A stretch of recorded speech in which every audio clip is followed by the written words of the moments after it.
क्या भारत किसी अंतर्राष्ट्रीय अदालत के आदेश को खुलेआम ठुकरा सकता है, और अगर हाँ तो इसके पीछे रणनीति क्या है? नमस्कार दोस्तों, मेरा नाम है पुनीत उपाध्याय और आपका स्वागत है संस्कृति आईएएस के ऑनलाइन यूट्यूब चैनल पर।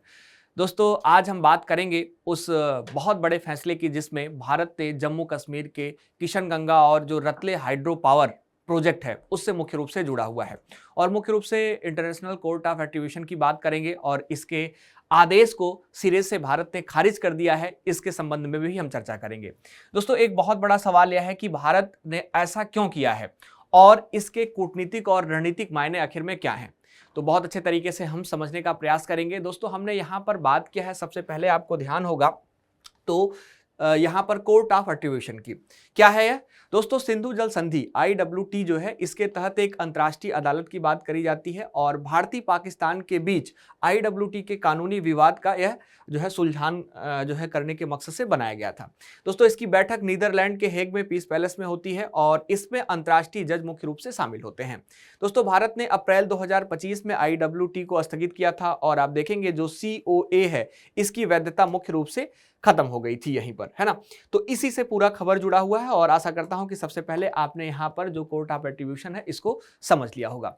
दोस्तों, भारत के विदेश मंत्रालय MEA की बात करें तो मिनिस्ट्री ऑफ एक्सटर्नल अफेयर्स ने बिल्कुल साफ कहा है कि यह मध्यस्थता न्यायालय अवैध रूप से जो है गठित है और भारत ने इसे कभी मान्यता नहीं दी है, इसलिए इसके लिए भी आदेश या फैसले के मायने का सवाल ही नहीं उठता है। मुख्य रूप से यह जो है स्पष्टीकरण हमारे मिनिस्ट्री ऑफ एक्सटर्नल अफेयर्स की तरफ से आई है। दोस्तों, जैसा कि हमने बताया कि द हेग में स्थित इस अदालत ने भारत से आप देखेंगे तो 9 फरवरी तक जो किशनगंगा और जो रतले प्रोजेक्ट है इसकी ऑपरेशनल जो लॉन्ग बुक है उसको जमा करने के लिए कहा था, जिसे भारत ने स्पष्ट रूप से दोस्तों ठुकरा दिया है और इसी के कारण मुख्य रूप से यह चर्चा में रहा है। अब इसके पीछे भारत की दलील क्या है, बहुत ही महत्वपूर्ण हो जाती है। तो MEA के अनुसार अगर हम बात करें तो सिंधु जल संधि के तहत इस निकाय का गठन भी संधि का मुख्य रूप से एक उल्लंघन है। दोस्तों, एक संप्रभु राष्ट्र के रूप में भारत की कार्रवाई की वैधता जांचने का इसे कोई अधिकार नहीं है। इस बात पर स्पष्टीकरण जो MEA है, जो मिनिस्ट्री ऑफ एक्सटर्नल अफेयर्स है, वह देती है। इसलिए इस मंच पर हुई जो कार्रवाई है वह मुख्य रूप से अवैध है, इसकी चर्चा करी गई है।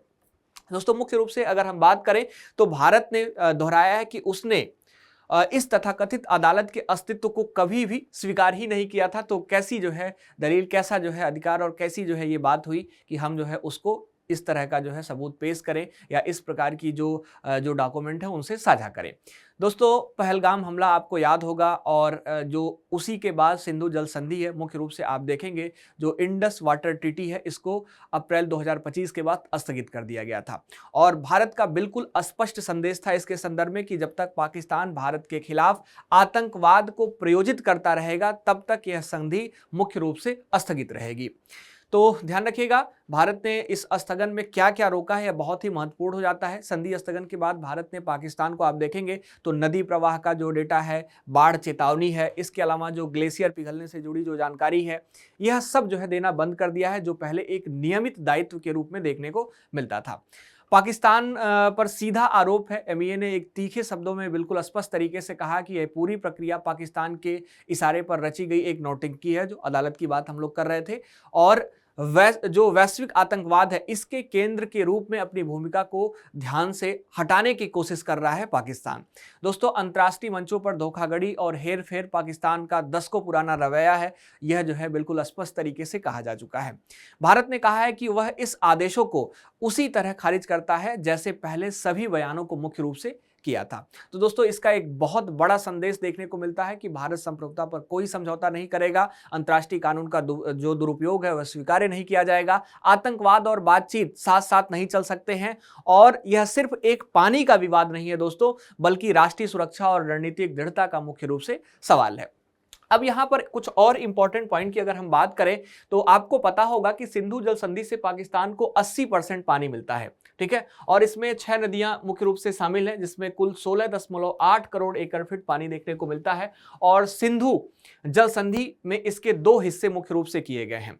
आप देखेंगे एक जो हिस्सा है 20% पानी का आपूर्ति करता है और मुख्य रूप से पानी पूर्वी नदियों में देखने को मिलता है, और इसमें जो सतलुज, व्यास, रावी यह नदियां शामिल हैं जिसमें 3.3 करोड़ एकड़ फीट पानी है, और ये सारा पानी भारत जो है मुख्य रूप से इस्तेमाल करता हुआ नजर आता है। फिर 80% पानी जो है पश्चिम पश्चिमी नदियों में देखने को मिलता है। इसमें जो प्रमुख नदियां हैं, इसमें झेलम, चिनाब, सिंधु, और इनकी बात करें तो 13.5 करोड़ एकड़ फीट पानी इसमें देखने को मिलता है इन नदियों में। और ये पाकिस्तान का पानी है, भारत इसका बेहद सीमित इस्तेमाल कर सकता है, मुख्य रूप से यह जो है देखने को मिलता है। दोस्तों, पानी की कमी से पाकिस्तान पर क्या क्या संकट देखने को मिल सकते हैं, तो पाकिस्तान की 80% जो खेती है, यानी करीब लगभग 4 करोड़ एकड़ जो जमीन है, मुख्य रूप से सिंधु नदी प्रणाली पर मुख्य रूप से दोस्तों निर्भर नजर आती है ना। तो स्वाभाविक सी बात है, जो कृषि होगी वह बहुत ही प्रभावित होगी। पंजाब में चिनाब और झेलम नदी से सिंचाई होती है, जो देश के गेहूं उत्पादन का कुल 77% हिस्सा दोस्तों देता है। पाकिस्तान की जो इकोनॉमी है, उसकी इकोनॉमी की बात करें तो इकोनॉमी में खेतों की 21% हिस्सेदारी आपको देखने को मिलेगी, है ना। और ऐसे स्थिति में जब जो है पानी का प्रवाह रोका जाता है तो सीधे इसकी इकोनॉमी जो है स्टॉक करती है, प्रभावित होती है। दोस्तों 40%, अगर 45% देखें तो और यह लोगों को रोजगार भी देता है, ठीक है। और पानी की कमी से लोगों में बेरोजगारी, गरीबी, इन सभी का सामना करना पड़ेगा। दोस्तों, पाकिस्तान के कई hydro power project Sindhu, Chenab और झेलम नदियों पर निर्भर हैं, यह सीधे प्रभावित होने वाले हैं। और इसके अलावा अगर हम बात करें तो यहाँ पानी घटने से बिजली संकट आने वाले समय में बढ़ सकता है, जिससे इंडस्ट्रियल प्रोडक्शन भी मुख्य रूप से पाकिस्तान में घटेगा। इसी सभी को ध्यान में रखते हुए पाकिस्तान एक अलग अलग रवैया अपना रहा है, एक अलग अलग तिकड़म रच रहा है। दोस्तों, पाकिस्तान के पंजाब और सिंध प्रांत में सिंधु नदी पर नहर बनाने को लेकर भी तनाव है, और पानी की कमी से दोनों राज्यों में एक बार फिर जो है संघर्ष मुख्य रूप से भड़कता हुआ नजर आता है। तो दोस्तों, यह पूरा जो है इस मामले का विश्लेषण है, और आशा करता हूं कि आप बहुत अच्छे तरीके से इसको समझ पाए होंगे। इन सभी पॉइंट्स पर हमने चर्चा कर लिया है और बहुत सिस्टमैटिक तरीके से हमने देख लिया है। तो दोस्तों, अगर आपको यह विश्लेषण उपयोगी लगा हो तो वीडियो को लाइक, शेयर और सब्सक्राइब जरूर करें, और ऐसे ही समसामयिक मुद्दे जो आपके यूपीएससी, बीपीएससी और स्टेट पीसीएस के एग्जाम में पूछे जाते हैं, तो उसका इस दृष्टिकोण से, जैसा कि हमने आपको प्रेजेंट किया, इससे विश्लेषण पाने के लिए आप हमारे साथ जुड़े रह सकते हैं। दोस्तों, मैं हूं पुनीत उपाध्याय और आप देख रहे थे संस्कृति आईएएस।